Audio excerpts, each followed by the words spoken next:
Hello everyone, I am Leo J. De La Torre and I will be discussing about light and turbidity. First off, we have light. Light is an abiotic factor that is a radiant energy. The ultimate source of light energy is the sun. Sunlight is less absorbed in the aquatic system at a lower angle like 1 to 45 degrees. Absorption and penetration of light rays to the deeper zone are attained at a higher degree or angle like 70 to 90 degrees.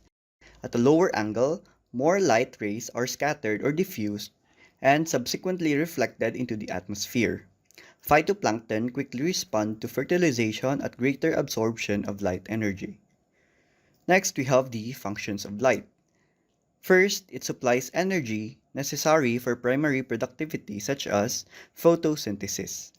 It illuminates dark water for the aquatic animals to see their food. Next is it determines the kinds and amounts of food available for fish.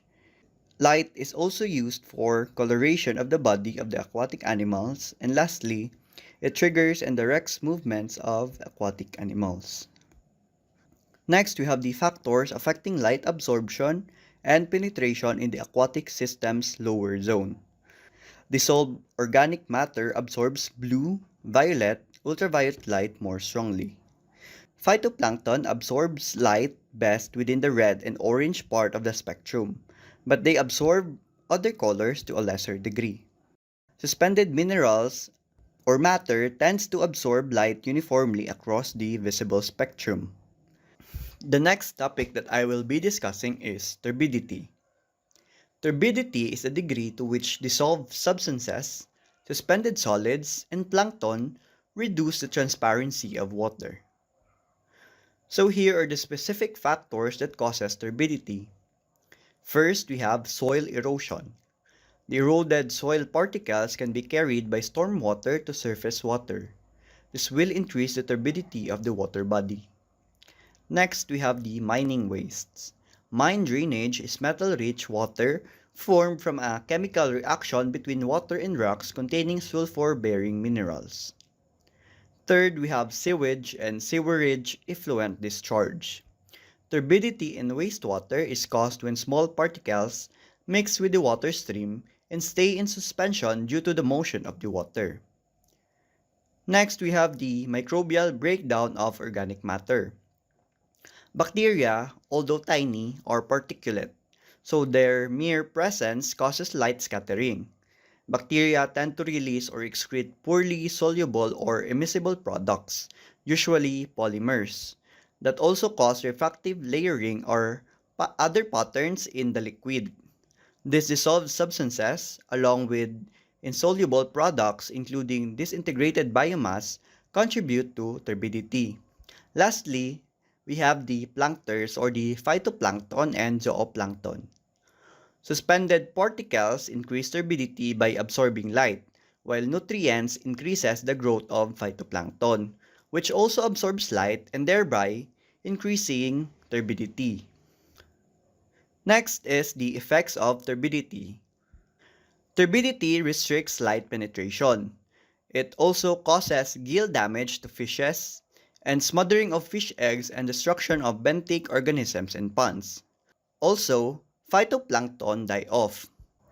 Turbidity also causes dissolved oxygen depletion. It renders difficult for fish to find food.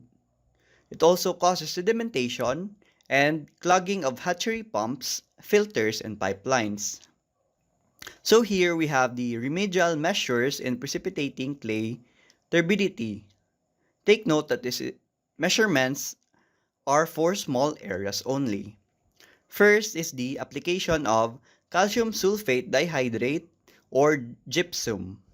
An application rate of 20 milligrams per liter or 20 parts per million of gypsum can decrease 91% of the turbidity without endangering fishes and other aquatic organisms. Next is the application of agricultural lime at the rate of 500 to 600 kilograms per hectare. This also reduces turbidity by precipitating the suspended solids. Lastly, we have rice hay at a rate of 500 kilograms per hectare, which is also found to reduce turbidity. Turbidity is measured either by the following instruments or devices. First, we have the turbidimeter, which is expressed in parts per million.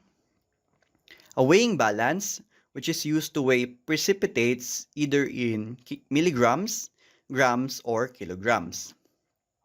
A Sachi disk, which is expressed in linear measurement. It also measures the transparency of water. For the Sachi disk readings to be helpful, the transparency should be due to plankton. So we have here a table that shows the Sachi disk visibility measures with their corresponding readings. So for a Sachi disk visibility that is less than 20 centimeters, the pond has too much plankton. There will be problems with low dissolved oxygen, and water should be exchanged to reduce the number of plankton. For 20 to 30 centimeters, plankton is becoming excessive, but the pond is still in good condition. For 30 to 45 centimeters, the pond is in good condition. For 45 to 60 centimeters, phytoplankton is becoming scarce. The pond should be fertilized. For more than 60 centimeters, the water is too clear. The pond should be fertilized using an increased amount. So in general, turbidities less than 2,000 parts per million are acceptable for fish culture. Regarding the use of such a disk, the ideal disk reading is less than 30 or 40 centimeters or 30 to 45 centimeters.